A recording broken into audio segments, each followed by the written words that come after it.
Bonjour les artistes, aujourd'hui c'est la suite du programme On reprend tout, le module 3. Et vous avez vu, j'ai mis ma robe à paillettes et ma bague bougie parce que ce soir c'est la nuit du passage entre l'année 2020 et 2021. Et vraiment, vraiment, vraiment pour 2021, ce que je veux vous souhaiter au travers de ce programme, c'est une reconnexion à votre joie profonde par la création.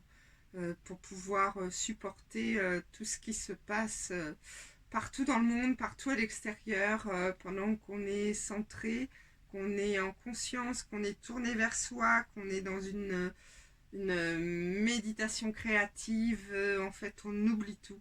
Et bien sûr, il faut rester connecté avec ce qui se passe à l'extérieur, mais il est super important de prendre du temps pour soi. Et grâce à ce programme, j'espère que c'est ce que je vais pouvoir vous apporter. Donc je vous souhaite d'ores et déjà une super année 2021, mais je vous le redirai à la fin de la vidéo.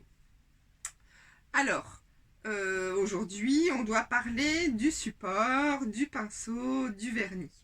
En deuxième partie de vidéo, je voulais déjà démarrer tout ce qui était collage, donc collage sur grand format. Je me suis dit que la vidéo allait être peut-être trop longue. Et puis, j'ai vu aussi avec la vidéo de la semaine dernière qu'il y a pas mal de personnes qui n'ont pas eu le temps de se connecter.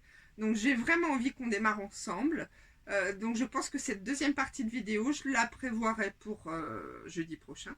Et là, on va surtout parler, et ça va déjà nous prendre un petit peu de temps, de tout ce qui est support en verre, vernis et pinceau.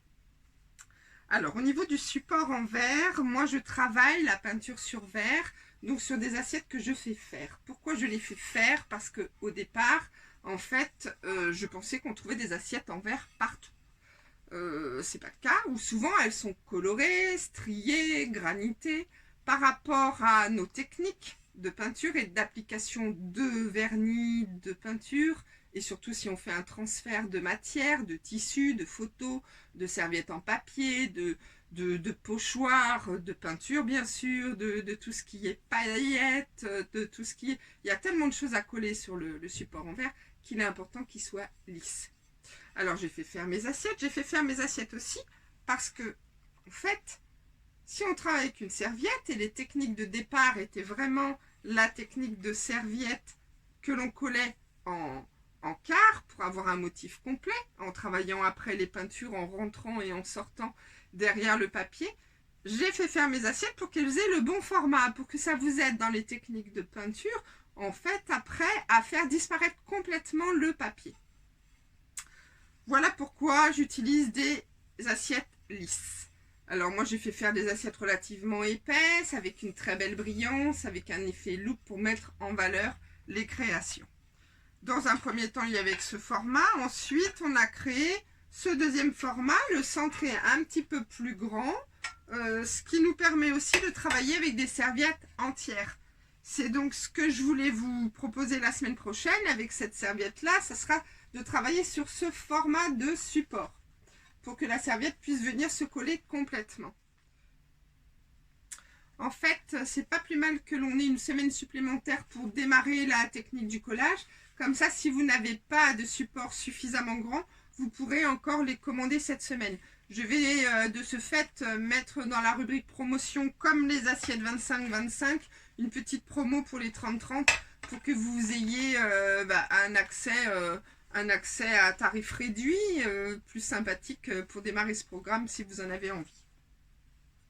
Alors, voilà pour le choix des supports en verre. Donc, pas strié, pas granité, le plus lisse possible. Cherchez autour de vous. Moi, j'utilise aussi des assiettes que je trouve dans les recycleries, chez les Emmaüs, sur des vides-greniers.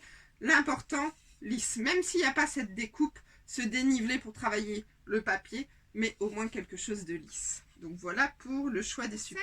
Le pinceau. Moi j'utilise plusieurs types de pinceaux. Pour le collage, c'est vraiment là aujourd'hui on parle du collage et c'est important de réussir un très bon collage puisque c'est ce qu'on va voir en premier si on utilise donc une serviette avant d'utiliser la peinture. Donc il est important pour moi d'avoir un pinceau, donc moi je les ai de ce que j'appelle 11 mm. La largeur n'est pas supérieure à celle-ci, la longueur des poils non plus. Pourquoi? Parce qu'un pinceau, c'est un réservoir de matière. Donc lorsqu'on va tremper le pinceau dans le vernis va venir charger les poils du pinceau. Et lorsque l'on va appliquer ce vernis sur le papier pour l'imbiber et venir le coller sur le support en verre, il faut qu'on l'on fasse une certaine pression pour que le vernis imbibe directement le papier. Cette pression, si les poils de pinceau sont trop longs, en fait, cette pression ne sera pas ciblée. Les poils du pinceau vont venir humidifier par l'extrémité de leurs poils, vont venir humidifier le papier sans venir le coller sur le support. Donc c'est pour cette raison que les poils ne doivent pas être trop longs. Pas trop larges non plus, puisque quand on fait une pression, si les poils du pinceau s'écartent de chaque côté, on va avoir le même problème. C'est-à-dire que les bords des poils vont venir simplement humidifier le papier, ce qui va nous faire des plis, des bosses, des bulles, au lieu de venir l'appliquer, l'imbiber et le coller directement sur le verre. Voilà les explications de mes pinceaux. En fait, c'est pas simplement pour vendre mes pinceaux. Vous avez certainement peut-être d'autres types de pinceaux à la maison qui feront l'affaire, mais voilà la raison pour laquelle je fais faire aussi mes propres pinceaux. On a d'ailleurs des formats différents. Celui-ci, je l'utilise soit dans les niveaux 2 en peinture, soit justement, mais on le verra au moment du collage, pour venir mettre une première couche de vernis. Là, à l'inverse, cette dimension de pinceau va me permettre d'imbiber les poils, mais de venir déposer de la matière de façon très très légère. Mais ça, je vous montrerai la semaine prochaine lorsqu'on démarrera du coup les vidéos de collage. En ce qui concerne le vernis, donc j'utilise un vernis-colle pareil que je fais faire. Alors il y a plein de types de vernis-colle dans le commerce. Moi, quand j'ai commencé le collage de serviettes en papier, j'ai testé plein de vernis différents. Alors ce qu'il faut savoir, c'est que les vernis-colle qui sont utilisés pour du découpage, pour du papier épais, ou pour de la serviette en papier sur tissu, ou de la serviette en papier destinée à l'extérieur, en fait, on peut utiliser des vernis-colle complètement différents. Moi, j'ai fait faire un vernis par mon fabricant français maintenant, puisque j'ai la chance maintenant d'avoir Alain qui me fabrique mes peintures et mon vernis. J'ai fait faire un vernis qui va sur tout type de support, qui est brillant.